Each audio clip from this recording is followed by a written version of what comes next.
নমস্কার বন্ধুরা, কাতার প্রবাসী নতুন একটি ব্লগে আপনাদের সবাইকে স্বাগত। অনেক দিন হয় কোনো রকম বড় ভিডিও আপলোড করা হয় না, তো আজকে একটু বেরিয়েছিলাম, তো ভাবলাম এই এত সুন্দর একটা দৃশ্য আপনাদের সাথে শেয়ার করি। আজকে আমার চেক আপ ছিল, তো আমি এইটা হলো এখানকার সবথেকে বড় ওমেন্স হসপিটাল। তো এখানে এসেছিলাম, এসে বাইরেটা এতটা সুন্দর রোদ, হালকা হালকা রোদ আর হাওয়া দিয়েছে, তো ভাবলাম একটু ঘুরে নিই আর একটু ভিডিও করে নিই, আপনাদের সাথে একটু শেয়ার করা যাবে। তো এত সুন্দর দেখুন, বাইরের চারপাশটা এতটা সুন্দর, নিরিবিলি, পরিষ্কার পরিচ্ছন্ন, দেখেই মন ভরে যায়। তবে এটা হলো হসপিটালের ঠিক সামনে পুরো এরিয়াটা। এখানে ওয়েটিং করবার জন্যে বা ঘোরাফেরার জন্যই পুরো জায়গাটা ইউজ করা যায়, কিন্তু সেইভাবে এখানে কাউকে আপনি ঘুরতে দেখবেন না বা বসেও থাকে না। হসপিটালের ভেতরে যে ওয়েটিং রুম আছে সেখানেই সবাই ওয়েট করে। ওটাও বেশ সুন্দর। তবে কি, বাইরে ওয়েটিং না করার একটা কারণ হলো গরমকালে আপনি এখানে বাইরে বেশিক্ষণ বসতে পারবেন না, আর শীতকালেও অনেকটা তাই, কারণ শীতকালে এখানে খুব ঠান্ডা দেয়।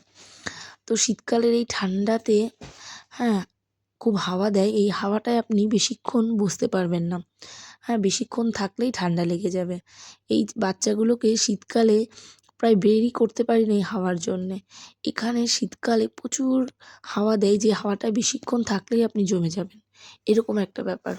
আর রোদটাও খুব হালকা দেয়, যার জন্যে মানে ঠান্ডাটা আরও বেশি করে ফিল হয়। এখানে তো এখন শীত পড়েই গেছে, আশা করি ইন্ডিয়াতেও এখন ঠান্ডা পড়ে গেছে। আর যার জন্যেই দেখুন বাচ্চাগুলো এতটাই খুশি বাইরে বেরোতে পেরে।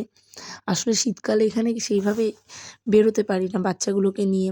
এখানে বেরোনো মানেই তো একটু খেলা ওদের, ওই ঠান্ডার মধ্যে বেরোলেই সব ঠান্ডা লেগে যায়, সেই কারণে ওইভাবে আর বের করতে পারি না। তো অনেক দিন পর আজকে বেরিয়ে খুব খুশি। তো ছেলে মেয়ে দুজনে মিলেই বেরোবে, তো ভাবলাম না একটু করে বের করি। তো দুজনে মিলেই কি খুশি যে না ঘুরবেই। মেয়ে তো এদিকে জলগুলো দেখে লাফালাফি, খুব খুশি জল ধরবে। ছেলেও, ও যে দুজনেই শুরু করেছে জলের পেছনে। এবার বেরিয়ে গেলাম, ভাবলাম একটু বেরোলাম যখন ফটোশ্যুটই করে নিই। তো সবাই মিলে একটু ফটো শ্যুট করছিলাম। ছেলে মেয়েগুলো তো সে কী আর ফটো তুলবে, তারা ওদের দৌড়ানোতে খুশিতেই চলছে। আসলে এই হসপিটালটা এখানকার সবথেকে বড় হসপিটাল ঠিকই, তবে এই হসপিটালে আমি চাইলেই এসে দেখাতে পারবো এমনটা ঠিক নয়। অ্যাকচুয়ালি এখানে এমার্জেন্সিতে আসতে হবে, বা প্রত্যেকটা নির্দিষ্ট জায়গার জন্য আপনার একটা হেলথ সেন্টার থাকে। সেই হেলথ সেন্টার থেকে আপনাকে যেই ওমেন্স হসপিটালগুলোতে রেফার করবে সেখানেই আপনি দেখাতে পারবেন। এখানে আরও 2-3টে ওমেন্স হসপিটাল আছে, তবে এইটা হলো এখানকার সবথেকে পুরনো ওমেন্স হসপিটাল।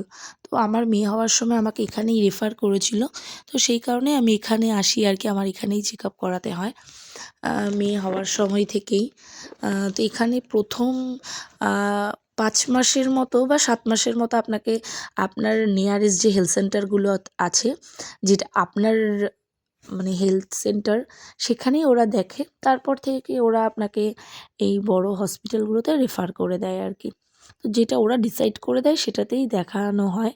তো সেই কারণে আমি এখানেই দেখাই।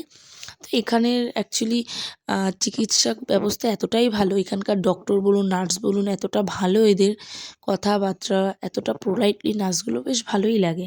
এই ছোট্ট করে আপনাদের সাথে শেয়ার করলাম। লাগলে লাইক, কমেন্ট, শেয়ার করুন।